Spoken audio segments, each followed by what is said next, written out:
Bonjour à tous, c'est Marc, et aujourd'hui je suis vraiment content de vous retrouver pour une vidéo qui pourrait bien changer votre façon d'investir. On va parler des secteurs les plus prometteurs pour les 10 prochaines années, et surtout, je vais vous montrer comment y investir intelligemment depuis la France. Mais avant d'aller plus loin, prends quelques secondes pour t'abonner à la chaîne et activer la cloche.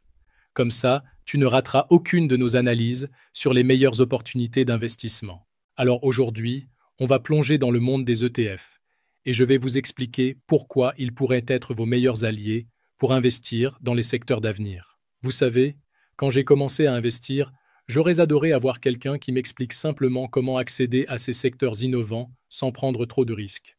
Mais d'abord, qu'est-ce qu'un ETF exactement? C'est assez simple en fait. Imaginez que vous vouliez investir dans l'intelligence artificielle. Vous pourriez acheter des actions de différentes entreprises une par une, passer des heures à les analyser et prendre le risque de mal choisir.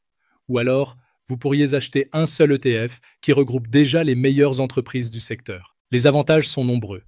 D'abord, vous êtes immédiatement diversifié. Si une entreprise performe moins bien, les autres peuvent compenser. Ensuite, les frais sont beaucoup plus bas que les fonds traditionnels. Et surtout, vous pouvez acheter et vendre aussi facilement qu'une action en bourse. En France, nous avons deux façons principales d'investir dans les ETF. Via un compte titres ordinaire, qu'on appelle CTO, ou via un PEA. Chaque option a ses avantages, et on va voir ensemble lesquels sont disponibles sur chaque support. C'est super important de bien comprendre ça, parce que tous les ETF ne sont pas accessibles partout, et certains nécessitent même d'avoir un compte chez un broker international. Bien sûr, comme tout investissement, les ETF ne sont pas parfaits. Certains peuvent avoir des volumes d'échange limités, ce qui peut parfois rendre les achats ou les ventes un peu moins fluides. D'autres peuvent légèrement s'écarter de leur indice de référence. Mais avec les bons choix, ces inconvénients restent mineurs comparés aux avantages. Dans cette vidéo, on va explorer 7 thématiques majeures qui vont façonner notre futur. Des secteurs comme l'intelligence artificielle, les semi-conducteurs, la cybersécurité et bien d'autres. Pour chacun, je vais vous montrer exactement quels ETF choisir quand on est un investisseur français. Commençons par l'intelligence artificielle, et les chiffres sont tout simplement vertigineux. D'ici 2030, son impact économique devrait dépasser les 15 000 milliards de dollars. Pour mettre ça en perspective, c'est plus que toute la richesse produite actuellement par la Chine et l'Inde réunies. C'est absolument colossal. Et vous savez ce qui est encore plus fou? Aujourd'hui, seulement 5% des entreprises utilisent l'IA de manière avancée. On est vraiment au tout début de la révolution. Pensez-y, l'IA commence déjà à surpasser les médecins dans certains diagnostics, elle accélère la découverte de nouveaux médicaments et elle transforme complètement la façon dont les entreprises fonctionnent. Alors, comment investir concrètement dans ce secteur quand on est en France? J'ai une excellente option à vous proposer, le Lyxor MSCI Robotics and AI ESG ETF. Il est disponible sur votre compte titres ordinaires avec des frais de gestion de 0,45% par an. Ce que j'aime particulièrement dans cet ETF, c'est qu'il couvre vraiment tout l'écosystème de l'IA. Vous avez les fabricants de puces électroniques qui créent le cerveau de l'IA, les entreprises de logiciels qui développent les algorithmes, et les leaders de la robotique qui donnent un corps à cette intelligence. Il y a aussi une autre option très intéressante, l'iShares Automation and Robotics UCITS ETF. Lui aussi est disponible sur votre CTO avec des frais légèrement plus bas à 0,40%. Sa particularité, c'est qu'il mise beaucoup sur les entreprises japonaises. Et ce n'est pas un hasard. Le Japon, confronté au vieillissement de sa population, investit massivement dans la robotique pour maintenir sa production. La grande question que beaucoup se posent, c'est « N'est-il pas trop tard pour investir dans l'IA ?» La réponse est clairement non. Oui, la technologie existe déjà, mais son véritable impact sur l'économie n'a même pas encore commencé. Les applications qu'on voit aujourd'hui, comme ChatGPT ou Midjourney, ce ne sont que les premières gouttes d'un véritable tsunami technologique. D'ailleurs, regardons les secteurs qui vont être transformés par l'IA dans les prochaines années. La santé d'abord, avec des diagnostics plus précis et des traitements personnalisés. L'industrie ensuite, avec des usines entièrement automatisées et des chaînes de production optimisées. La finance aussi, où l'IA va révolutionner l'analyse des risques et la détection des fraudes. Et n'oublions pas l'éducation, les transports, l'agriculture. Vraiment, aucun secteur ne sera épargné. Et c'est exactement pour ça que j'aime particulièrement ces deux ETF. Ils vous permettent de profiter de cette révolution de manière diversifiée et prudente. Vous n'avez pas besoin de deviner quelle entreprise va gagner la course à l'IA. Vous investissez dans tout l'écosystème. Maintenant, passons à notre deuxième thématique, qui est intimement liée à l'IA, les semi-conducteurs. Sans eux, pas d'intelligence artificielle, pas de voitures électriques, pas de smartphones. Ces petites puces sont devenues le véritable or noir du XXIe siècle. Les semi-conducteurs, parlons-en. C'est vraiment devenu le nerf de la guerre dans notre monde moderne. Pour vous donner une idée, une voiture électrique a besoin d'environ 2000 puces électroniques. C'est 2 fois plus qu'une voiture traditionnelle. Et quand on parle des centres de données qui font tourner l'intelligence artificielle, les chiffres donnent le vertige. Un seul centre peut utiliser autant de puces que 10 000 ordinateurs personnels. Ce qui est fascinant, c'est que cette demande ne fait qu'augmenter. La crise des semi-conducteurs pendant le Covid nous a montré à quel point nous sommes dépendants de ces petites puces. Les gouvernements l'ont bien compris. Plus de 300 milliards d'euros vont être investis dans de nouvelles usines en Europe et aux États-Unis. C'est un changement majeur, car jusqu'à présent, la production était très concentrée en Asie. Pour investir dans ce secteur depuis la France, nous avons une excellente option, le VanEck Semiconductors UCITS ETF. Il est disponible sur votre compte titre ordinaire avec des frais de gestion très raisonnables de 0,35%. Ce qui rend cet ETF particulièrement intéressant, c'est qu'il couvre toute la chaîne de production. Des entreprises qui conçoivent les puces jusqu'à celles qui fabriquent les machines pour les produire. Maintenant, si vous avez accès à un broker international comme Interactive Brokers, vous pourriez aussi considérer l'ETF américain de référence, le SMH. C'est le VanEck Semiconductor ETF, qui est un peu comme le grand frère de la version européenne. Il a l'avantage d'avoir plus de volume d'échange et un historique plus long. Par contre, il n'est pas accessible via un courtier français classique à cause de la réglementation européenne. Ce qui est passionnant dans le secteur des semi-conducteurs, c'est qu'il combine à la fois innovation technologique et importance géopolitique. Pensez-y, les puces les plus avancées ne sont produites que par une poignée d'entreprises dans le monde.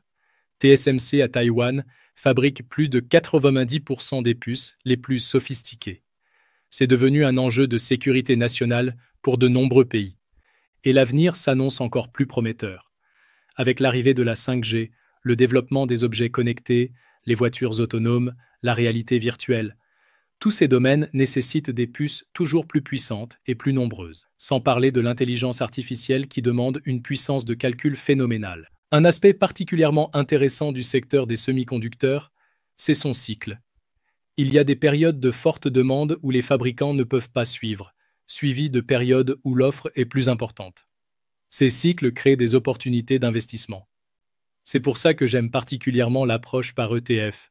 Elle vous permet de profiter de la croissance long terme du secteur sans avoir à timer parfaitement vos entrées et sorties. Passons maintenant à notre troisième thématique, la cybersécurité. Et croyez-moi, les chiffres dans ce domaine sont tout aussi impressionnants. Parlons cybersécurité, et les chiffres vont peut-être vous surprendre. Saviez-vous qu'une cyberattaque a lieu toutes les 39 secondes dans le monde? C'est absolument effrayant. Et en 2023, ces attaques ont augmenté de 38%. Mais le plus impressionnant, c'est le coût. Quand une entreprise se fait pirater, la facture moyenne dépasse maintenant les 4 millions d'euros. Ce qui rend ce secteur particulièrement fascinant, c'est la course technologique qui s'engage. Les pirates utilisent de maintenant l'intelligence artificielle pour leurs attaques, ce qui force les entreprises à développer des défenses toujours plus sophistiquées. C'est un véritable jeu du chat et de la souris, mais à l'échelle mondiale et avec des enjeux colossaux. Pour les investisseurs français qui veulent se positionner sur ce secteur, nous avons une excellente option, le LNG Cybersecurity UCITS ETF. Alors oui, ces frais de gestion de 0,69% peuvent sembler un peu plus élevés que la moyenne, mais il y a une bonne raison à cela. C'est un ETF très spécialisé qui investit dans les entreprises leaders de la sécurité informatique, celles qui protègent le cloud et nos données personnelles. Ce qui est particulièrement intéressant avec cet ETF, c'est qu'il inclut aussi les entreprises qui développent des solutions de protection basées sur l'intelligence artificielle. Et ça, c'est vraiment l'avenir. Imaginez des systèmes de sécurité qui apprennent en temps réel, qui peuvent prédire et bloquer les attaques avant même qu'elles ne se produisent. C'est déjà une réalité, et ça ne fait que commencer. Et vous savez ce qui est encore plus impressionnant? Le marché de la cybersécurité devrait croître de presque 14% par an pendant au moins 10 ans. C'est une croissance énorme, portée par plusieurs facteurs. La digitalisation croissante de l'économie, le développement du cloud, l'explosion des objets connectés et bien sûr, les nouvelles réglementations sur la protection des données. Pour vous donner un exemple concret, prenez le RGPD en Europe. Cette réglementation sur la protection des données peut entraîner des amendes allant jusqu'à 4% du chiffre d'affaires mondial d'une entreprise. Du coup, les entreprises n'ont plus le choix. Elles doivent investir massivement dans la cybersécurité. Ce n'est plus une option, c'est une obligation. Un autre aspect fascinant de ce secteur, c'est son caractère défensif. Même en période de ralentissement économique, les entreprises ne peuvent pas se permettre de réduire leur budget de cybersécurité. C'est devenu aussi essentiel que l'électricité ou l'eau courante. Les cyberattaques ne s'arrêtent pas pendant les récessions. Au contraire, elles ont tendance à augmenter. Maintenant, passons à notre quatrième thématique, le cloud computing. Les chiffres parlent d'eux-mêmes. Aujourd'hui, plus de 94% des entreprises utilisent le cloud, mais ce qui est fascinant, c'est que seulement 30% y ont déplacé leurs opérations critiques. C'est comme si nous n'étions qu'au début d'un immense déménagement numérique. Et la croissance est tout simplement spectaculaire. Le marché devrait passer de 480 milliards de dollars en 2022 à plus de 1600 milliards en 2030. Pourquoi une telle explosion? C'est assez simple. L'intelligence artificielle, les objets connectés, la 5G, tout cela nécessite une puissance de calcul énorme que seul le cloud peut fournir. C'est un peu comme si nous construisions les autoroutes numériques du futur. Alors, pour investir dans le cloud depuis la France, la situation est un peu particulière. Contrairement aux thématiques précédentes, nous n'avons malheureusement pas d'ETF spécialisés facilement accessibles sur nos comptes titres ordinaires classiques. Les grands ETF spécialisés dans le cloud, comme le Wisdom Tree Cloud Computing ETF ou le First Trust Cloud Computing ETF, sont des ETF américains non disponibles directement en France à cause de la réglementation européenne. Mais ne vous inquiétez pas, j'ai deux solutions à vous proposer. La première, c'est d'investir via des ETF technologiques plus larges qui incluent les grands acteurs du cloud. Le Lyxor MSCI Digital Economy ESG ETF par exemple, est disponible sur votre CTO et inclut de nombreuses entreprises du cloud. Ses frais de gestion sont de 0,45%. La deuxième option, si vous êtes prêt à franchir une étape supplémentaire, c'est d'ouvrir un compte chez un broker international comme Interactive Brokers. Cela vous donnera accès aux ETF américains spécialisés dans le cloud. Le First Trust Cloud Computing ETF, par exemple, est particulièrement intéressant car il se concentre sur les entreprises spécialisées dans l'edge computing, c'est-à-dire le traitement des données au plus près des utilisateurs. C'est une technologie essentielle pour la 5G et les voitures autonomes. Ce qui est passionnant dans le cloud, c'est que c'est vraiment la colonne vertébrale de toute la transformation numérique. Prenez l'intelligence artificielle par exemple. Tous ces modèles comme ChatGPT nécessitent une puissance de calcul phénoménale. Et cette puissance, c'est le cloud qui la fournit. Ou regardez le streaming vidéo. Quand vous regardez une série sur Netflix, c'est le cloud qui permet cette diffusion fluide partout dans le monde. Avec l'arrivée du métavers, des jumeaux numériques, de la réalité augmentée, les besoins en puissance de calcul vont exploser. Microsoft estime que d'ici 2025, nous produirons plus de données en un an que pendant toute l'histoire de l'humanité. Et toutes ces données devront être stockées, traitées et analysées quelque part. Ce quelque part, c'est le cloud. Un aspect particulièrement intéressant du cloud, c'est son modèle économique. Les entreprises ne paient que ce qu'elles utilisent. Un peu comme votre facture d'électricité. C'est ce qu'on appelle le modèle Pay as you go. Et une fois qu'une entreprise a migré vers le cloud, il est très difficile de faire marche arrière. C'est ce qu'on appelle des revenus récurrents, et c'est exactement ce que nous recherchons en tant qu'investisseurs. Maintenant, passons à notre cinquième thématique. La santé et les biotechnologies. Et là, les innovations sont tout simplement révolutionnaires. La santé et les biotechnologies, parlons-en, parce que ce secteur va connaître une véritable révolution dans les années à venir. Et ce n'est pas juste une prévision optimiste, c'est une certitude démographique. D'ici 2050, le nombre de personnes de plus de 65 ans va tout simplement doubler dans le monde. C'est un changement majeur qui va créer d'énormes besoins en soins de santé. Mais ce qui rend ce secteur vraiment passionnant, ce sont les avancées technologiques. Prenez l'ARN messager par exemple. Cette technologie, qui a permis les vaccins Covid, ouvre maintenant la voie à des traitements révolutionnaires contre le cancer. Ou encore le séquençage de l'ADN. Son coût a tellement baissé qu'on commence à parler de médecine personnalisée pour tous. Et quand on ajoute l'intelligence artificielle qui accélère la découverte de nouveaux médicaments, on comprend que nous sommes à l'aube d'une nouvelle ère médicale. Et la bonne nouvelle pour les investisseurs français, c'est que nous avons un excellent ETF disponible. Et il est même éligible au PEA.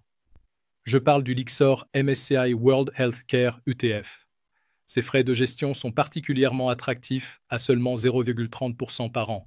Ce qui est fascinant avec cet ETF, c'est qu'il combine à la fois les géants pharmaceutiques traditionnels et les entreprises qui développent les thérapies du futur. Pour ceux qui ont un compte titres ordinaire et qui souhaitent une exposition plus ciblée sur l'innovation médicale, je recommande également de regarder l'iShares Healthcare Innovation UCITS ETF. Il se concentre davantage sur les entreprises qui révolutionnent le secteur de la santé, thérapie génique, robotique médicale, télémédecine. Ces frais sont un peu plus élevés à 0,40%, mais c'est le prix de cette spécialisation. Ce qui est particulièrement intéressant dans le secteur de la santé, c'est son caractère défensif. Même en période de récession, les gens continuent d'avoir besoin de médicaments et de soins. C'est ce qu'on appelle un secteur non cyclique. Mais en même temps, avec toutes les innovations en cours, il offre un potentiel de croissance important. Prenons quelques exemples concrets. Aujourd'hui, les entreprises utilisent l'intelligence artificielle pour analyser des millions de molécules et identifier celles qui pourraient devenir des médicaments. Ce qui prenait des années peut maintenant se faire en quelques mois. Ou encore, la chirurgie robotique. Des opérations ultra précises réalisées par des robots, guidés par des chirurgiens qui peuvent être à l'autre bout du monde. Et n'oublions pas les biotechnologies. Les thérapies cellulaires et géniques sont en train de transformer notre approche des maladies. Au lieu de traiter les symptômes, on commence à pouvoir réparer directement l'ADN défectueux. Des maladies considérées comme incurables il y a quelques années commencent à trouver des traitements. Un autre aspect fascinant, c'est la convergence entre la santé et la technologie. Les montres connectées qui surveillent notre santé en temps réel, les implants intelligents qui communiquent avec nos smartphones, les consultations médicales en réalité virtuelle. La frontière entre technologie et médecine devient de plus en plus floue. Et maintenant, passons à notre 6e thématique, les marchés émergents avec un focus particulier sur l'Inde. Et là aussi, les chiffres vont vous surprendre. Vous savez, on entend souvent parler de la Chine, mais l'Inde est en train de devenir la véritable success story de ce siècle. Et ce n'est pas une exagération. Le pays va devenir la 3e économie mondiale d'ici 2030. Ce qui rend l'Inde particulièrement intéressante, c'est sa démographie. Imaginez un pays où l'âge moyen est de 28 ans, avec une population de plus en plus éduquée. La classe moyenne devrait passer de 400 millions à 1 milliard de personnes d'ici 2030. C'est comme si on ajoutait l'équivalent de toute la population européenne à la classe moyenne en moins de 10 ans. Et la croissance économique y est tout simplement spectaculaire, entre 6 et 7% par an. Pour mettre ça en perspective, c'est 3 fois plus rapide que la croissance moyenne des pays développés. Mais ce qui est encore plus impressionnant, c'est que cette croissance s'accélère grâce à la digitalisation massive du pays. Pour investir dans cette croissance explosive depuis la France, nous avons un excellent ETF, l'iShares MSCI India UCITS ETF. Il est disponible sur votre compte titres ordinaires. Alors oui, ces frais de gestion de 0,45% peuvent sembler élevés, mais il y a une bonne raison à cela. Investir sur le marché indien est plus complexe et coûteux que sur les marchés développés. Cet ETF vous donne accès aux plus grandes entreprises indiennes, celles qui bénéficient directement de la croissance économique du pays. Mais les marchés émergents ne se limitent pas à l'Inde. Une autre opportunité fascinante se trouve en Indonésie. On en parle peu, mais c'est la plus grande économie d'Asie du Sud-Est. Pour y investir, nous avons le HSBC MSCI Indonesia ETF. Également disponible sur CTO, il a des frais de gestion de 0,65%. L'Indonésie est particulièrement intéressante car elle combine une population jeune avec des ressources naturelles abondantes. Ce qui est passionnant avec les marchés émergents, c'est qu'ils ne suivent pas le même cycle économique que les pays développés. Quand nos économies ralentissent, ils peuvent continuer à croître rapidement. C'est ce qu'on appelle une décorrélation, et c'est excellent pour diversifier un portefeuille. Prenons l'exemple de l'Inde. Le pays est en train de devenir un hub technologique mondial.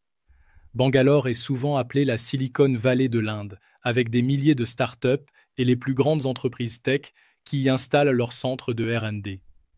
Et contrairement à la Chine, l'Inde est une démocratie avec un système juridique stable, ce qui rassure beaucoup d'investisseurs. L'Indonésie, de son côté, est en train de vivre sa propre révolution numérique. Le pays compte plus de 270 millions d'habitants, dont la majorité a moins de 35 ans. L'adoption des technologies numériques y est l'une des plus rapides au monde, créant d'énormes opportunités dans l'e-commerce, les fintech et les services numériques. Maintenant, passons à notre dernière thématique, les marchés développés. Parce que même si on parle beaucoup des marchés émergents et des nouvelles technologies, il ne faut pas négliger les économies développées qui restent le socle de l'économie mondiale. Pourquoi ? Parce que c'est là que se trouvent les entreprises les plus innovantes, les plus rentables, avec les meilleures pratiques de gouvernance. Ces marchés représentent encore 60% de l'économie mondiale. Et pour investir dans ces marchés développés, nous avons en France ce que je considère comme la pierre angulaire de tout portefeuille d'investissement. L'Amundi MSCI World UCITS ETF, plus connu sous le nom de CBOE8. Et la bonne nouvelle, c'est qu'il est disponible à la fois sur le PEA et le CTO. Avec des frais de gestion de 0,38%, il vous donne accès aux 1600 plus grandes entreprises des pays développés. Pour ceux qui ont un compte titres ordinaire, il existe une alternative encore moins chère, le Xtrackers MSCI World ETF. Ces frais de gestion ne sont que de 0,19%. La composition est similaire au CW8, mais ces frais plus faibles peuvent faire une réelle différence sur le long terme. Maintenant, comment construire un portefeuille équilibré avec tous les ETF dont nous avons parlé ? Je vais vous donner ma vision personnelle, mais n'oubliez pas que chaque situation est unique. Pour un investisseur qui débute, je recommande de commencer avec une base solide, environ 40% sur le CW8 ou le Xtrackers MSCI World. C'est votre socle, votre fondation. Ensuite, vous pouvez ajouter progressivement des expositions au secteur d'avenir dont nous avons parlé.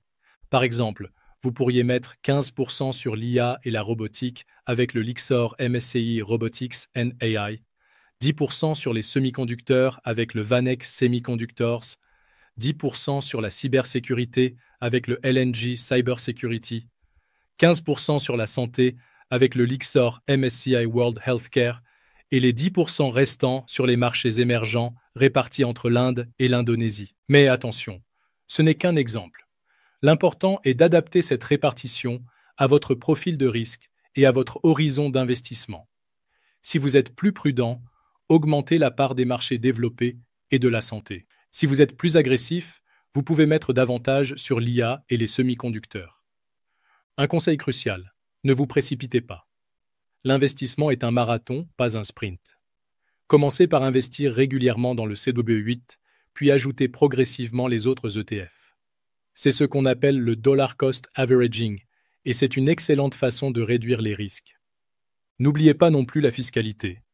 Le PEA offre une fiscalité avantageuse après 5 ans, donc privilégiez les ETF éligibles au PEA quand c'est possible. Sur le CTO, vous aurez plus de choix, mais pensez à la flat tax de 30%. Pour conclure, nous vivons une époque fascinante. L'intelligence artificielle, les semi-conducteurs, la cybersécurité, le cloud, les biotechnologies. Toutes ces innovations sont en train de transformer notre monde. Et grâce aux ETF, nous pouvons participer à cette transformation de manière simple et diversifiée. Si cette vidéo vous a plu et que vous voulez continuer à découvrir les meilleures opportunités d'investissement, n'oubliez pas de vous abonner à la chaîne et d'activer la cloche. Dans les commentaires, dites-moi quelle thématique vous intéresse le plus et pourquoi. Merci d'avoir suivi cette analyse jusqu'au bout. C'était Marc, et je vous dis à très bientôt pour une nouvelle vidéo sur Investir Facile.